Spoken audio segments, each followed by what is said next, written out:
Hi viewers, welcome to our channel. ప్రస్తుతం మనతో పాటు సీనియర్ జర్నలిస్ట్ దాము బాలా సార్ వారితో మాట్లాడదాం. నమస్కారం సార్. లావణ్య అండ్ రాజ్ తరుణ్ వీళ్ళ ఇష్యూ ఇంకా కూడా కంటిన్యూ అవుతుంది సార్. అయితే నిన్న ఒక టీవీ ఛానల్ లైవ్లో లావణ్య అండ్ ఇంకా శేఖర్ పాషా అనే వ్యక్తి కూర్చున్నారు సార్. దీంతో ఆమె ఏదో వివాదం అయ్యి చెప్పు విసిరింది ఆయన పైకి. సో ఇప్పుడు ఆ వీడియో మొత్తం కూడా సోషల్ మీడియాలో వైరల్ అవుతుంది. మరి ఈ ఇష్యూ గురించి ఏం చెప్తారు? మరి అంతా ఎక్స్ట్రీమ్కి వెళ్ళాల్సిన అవసరం ఏమొచ్చిందంటారు? ఏం చెప్తాం ఈ ఇష్యూ గురించి? మామూలుగా అయితే బేసిక్గా రాజ్ తరుణ్ మీద లావణ్య అనే అమ్మాయి కేసు పెట్టింది. అది నార్సింగ్ పోలీస్ స్టేషన్లో కేసు ఉంది. అదేంటంటే 10 ఏళ్ళుగా ఇతను నాతో కలిసి ఉన్నాడు, పెళ్లి చేసుకున్నాడు అని కూడా అని చెప్పింది. అట్లాగే అబార్షన్లు చేయించాడు 2 సార్లు అని చెప్పింది.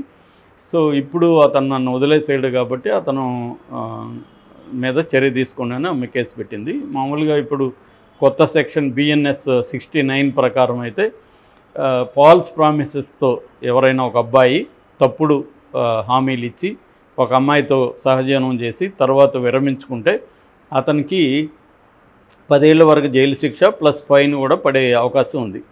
కాకపోతే ఇక్కడే ప్రాబ్లం ఏంటంటే ఫాల్స్ ప్రామిసెస్ అంటే ఏంటి? ఇప్పుడు 10 ఏళ్ళు కలిసి ఉన్నాక ఒక అమ్మాయికి అబ్బాయికి మధ్య ఇబ్బందులు రావచ్చు.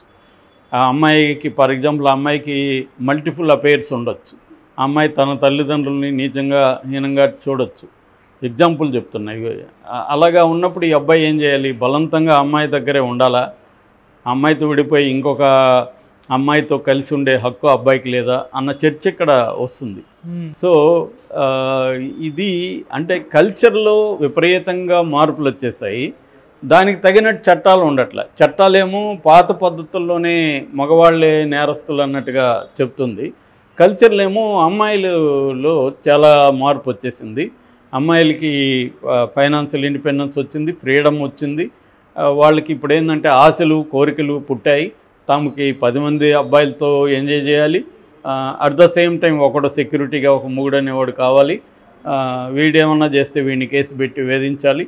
వాడు సంపాదించిన డబ్బులో ఏల్మని భరణం పేరుతో వాడిని ఇచ్చేయాలి. ఇవన్నీ అమ్మాయిలు కూడా చేయడం మొదలుపెట్టారు. వాళ్ళ సంఖ్య తక్కువే ఉండొచ్చు, కాదన్నా నేను.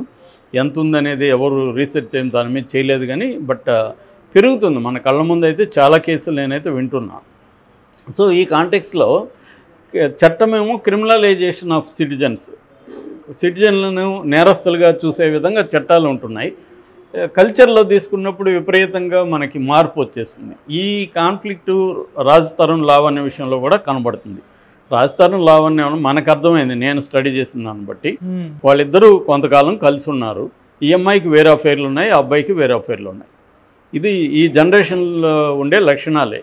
ఈ ఉన్నప్పుడు అమ్మాయికి డ్రగ్స్ అలవాటు ఉందని ఇతను ఆరోపిస్తున్నాడు, అమ్మాయి లేదంటుంది. ఏదేమైనా అమ్మాయి 45 రోజులు డ్రగ్ కన్జంప్షన్ కేసులో అరెస్ట్ అయ్యి జైల్లో ఉండొచ్చు. ఇవాళ ఇది కూడా కామన్. డ్రగ్స్ అనేవి కూడా అర్బన్ యూత్లో వెరీ వెరీ కామన్. గాంజా లేకపోతే MDMA, కొకైన్ ఇవన్నీ కూడా కామన్. మనం రోజుకి ఎన్ని కేసులు హైదరాబాద్లో చూస్తున్నాం. కాబట్టి ఏదేమైనా రాజ్ తరుణ్కి అమ్మాయికి మధ్య పొసగలేదు. పొసగనప్పుడు రాజ్ తరుణ్ బయటకు వచ్చాడు. ఈ రిలేషన్షిప్లో బయటకు వచ్చినప్పుడు మామూలుగా చూస్తే మనకి రాజ్ తరుణ్ చేసిన తప్పేం అనిపించదు. ఎందుకంటే వాళ్ళిద్దరు కలిసి ఉన్నారు, వాళ్ళకిద్దరికి పొసగలేదు, రాజ్ తరుణ్ బయట వచ్చాడు. కాబట్టి ఇది లీగల్గా తేల్చుకోవాలి. ఒకవేళ ఎందుకంటే మనం ఇప్పుడు ఎవరు లాకి అతీతంగా ఎవరు ఉండలేము. నాకు ఎంత ఫ్రీడమ్ ఉందని ఎన్ని కబుర్లు చెప్పి ఫేస్బుక్లో పోస్టులు పెట్టుకున్నా లా నిన్ను వదలదు. లా నాకు ఫ్రీడమ్ ఉంది కాబట్టి నేను 10 మందితో అఫైర్లు పెట్టుకుంటా, నీతో ఉంటే ఉంటా లేకపోతే లేదు అనేదానికి ఇవాళ లేదు. మాట్లాడుకోవచ్చు ఫ్రీడమ్ ఉందని. ఒక జిజక్ అని ఒక ఫిలాసఫర్ని నేను ఇంటర్వ్యూ చేసినప్పుడు ఆయన ఒక మాట అన్నాడు, చాలామందికి పిల్లలకి అన్ఫ్రీడమ్ గురించి లాంగ్వేజ్ తెలియదు కాబట్టి ఫ్రీడమ్ ఉందనుకుంటుంటారు అని. ఓకే, ఫ్రీడమ్ లేదని చెప్పడానికి సరిపోయే లాంగ్వేజ్ లేదు మన దగ్గర, ఫ్రీడమ్ ఉందని చెప్పుకోవడానికి సరిపోయే లాంగ్వేజ్ మాత్రమే ఉందని ఆయన అన్నాడు. సో అందువల్ల చాలామంది ఫ్రీడమ్ ఉందని ఎవరు అనుకుంటే లాభం లేదు. ఎవరికి ఇక్కడ ఏం ఫ్రీడమ్ ఉండదు. ఎవరో రామ్ గోపాల్ వర్మ చెప్పే మాటలని ఫ్రీడమ్ ఉంది అనుకుంటే ఆయనకు కూడా ఎవరికి ఇక్కడ ఫ్రీడమ్ ఉండదు. ఆయనైనా లాకి అబాయిడ్ అయి ఉండాలి ఇండియాలో. సో ఈ కాంటెక్స్లో ఏమైందంటే వీళ్ళిద్దరు విడిపోయారు. రాజ్ తరుణ్ మామూలుగా బయటికి వెళ్ళారు. ఇప్పుడు ఆ అమ్మాయి లీగల్గా ఆ అమ్మాయికి వర్కౌట్ అయ్యే పరిస్థితి కనిపించలేదు. అందుకని రాజ్ తరుణ్ ఒక సినిమా హీరో కాబట్టి ఇతను బదనాం చేసి ప్రెజర్ చేయాలి అన్న ఉద్దేశంతో ఆమె మీడియాకు వచ్చినట్టుగా మనకు అర్థమవుతుంది. ఓకే. సో ఇది చాలామంది అమ్మాయిలు ఈ మార్గాన్ని ఎంచుకుంటున్నారు ఈ మధ్య. అబ్బాయిల్ని ప్రెజర్ చేయదలుచుకున్నప్పుడు వాళ్ళు లీగల్గా వెళ్ళొచ్చు, కానీ లీగల్గా వెళితే వాళ్ళకి వర్కౌట్ అవ్వదు. కాబట్టి పబ్లిక్లో అతని ఇమేజ్ని డ్యామేజ్ చేయడం ద్వారా అతని మీద ప్రెజర్ తీసుకురావాలన్న ఉద్దేశంతో ఈమె బయటకు వచ్చింది. అయితే రాజ్ తరుణ్ అతను ఫేస్ చేయడానికి సిద్ధంగా లేనప్పుడు అతని తరపున శేఖర్ భాష అనే ఒక అతను రంగంలోకి, మరి అతను దించాడా శేఖర్ భాష వచ్చాడా తెలియదు, శేఖర్ భాష రంగంలోకి వచ్చాడు. వీళ్ళకి ఆల్రెడీ ఏదో పరిచయాలు ఉన్నట్టుంది. సో ఇప్పుడు ఈ అమ్మాయి డ్రగ్స్ తీసుకునింది, ఈ అమ్మాయికి అఫైర్లు ఉన్నాయి. ఈ రెండు విషయాలను ఎస్టాబ్లిష్ చేయడానికి శేఖర్ భాష తన దగ్గర ఉన్న ఆడియో వీడియో డాక్యుమెంటేషన్ని బయటికి తీసుకొచ్చాడు. దానంతా కూడా ఈ అమ్మాయి ఏం చేస్తుంది, కన్వీనియంట్గా నేను కోర్టులో చూసుకుంటానంటుంది. తనకు వ్యతిరేకంగా ఉంటేమో కోర్టులో చూసుకుంటానంటుంది. మరి కోర్టులో చూసుకోకుండా ఎందుకు వచ్చావని ఆ అబ్బాయి అడుగుతున్నాడు. సో ఆ అమ్మాయి కూడా మనకు ప్రాబ్లమేటిక్గానే కనబడుతుంది, మేము సింపుల్గా ప్లెయిన్గా ఏమో కనబడాలి. అందుకని ఆ అమ్మాయికి మహిళా సంఘాల నుంచి కానీ మిగతా సంఘాల నుంచి మద్దతు ఎందుకు దొరకలేదంటే ఇవాళ అందరూ అమ్మాయిలు ఇలాగే ఉన్నారులే అని వాళ్ళు కూడా పక్కన పెట్టేసినట్టుగా కనబడుతుంది. కాబట్టి కానీ మీడియా ఎందుకంటే మనకు ఆబ్వియస్ మీడియాకి వీసు బాగుండాలి కాబట్టి ఇలాంటి వివాదాలని మీడియా ప్రోత్సహిస్తుంది. వాళ్ళకి చెప్తా కొట్టుకున్నా కూడా ఆ వీడియో వైరల్ అవుతుంది. అలాగే ఈ అమ్మాయి లేటెస్ట్గా ఈ అబ్బాయి ఒక ఆరోపణ చేశాడు. ఈ శేఖర్ భాష ఏం చేశాడంటే ఈ అమ్మాయి చిన్నపిల్లలకు కూడా అలవాటు చేసిందని చేశాడు. మరి దానికి అబ్బాయి ఏమన్నా ఆరోపణకి అబ్బాయి దగ్గర ఆధారం ఉందా లేదో తెలియదు, చేస్తున్నాడు. ఈ అమ్మాయి చెప్పు తీసుకొని అతను కొట్టింది. సో అది వివాదమైంది.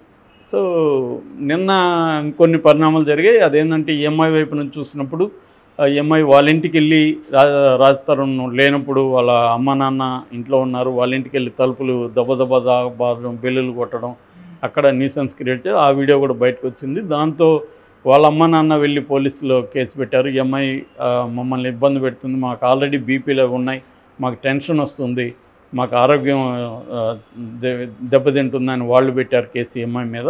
దాని మీద కూడా ఈ అమ్మాయి ఖండించింది. ఫైనల్గా ఈ అమ్మాయి ఇన్ని రోజులు నేను రాజ్ తరుణ్ నా రాజు నాకు కావాలని తిరుగుతుంది.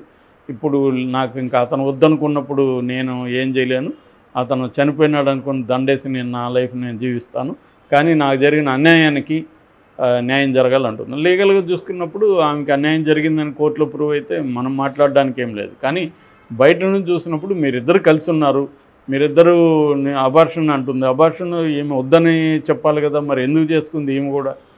సో అబార్షన్ అనేది ఇద్దరు కలిసి చేసుకున్నారు. అసలు అబార్షన్లు వరకు వచ్చే పరిస్థితి లేదు. ఇవాళ టెక్నాలజీ ఉన్నప్పుడు ఇద్దరు తెలివైన వాళ్ళు అయితే అబార్షన్ వరకు కూడా వెళ్ళాల్సిన అవసరం లేదు.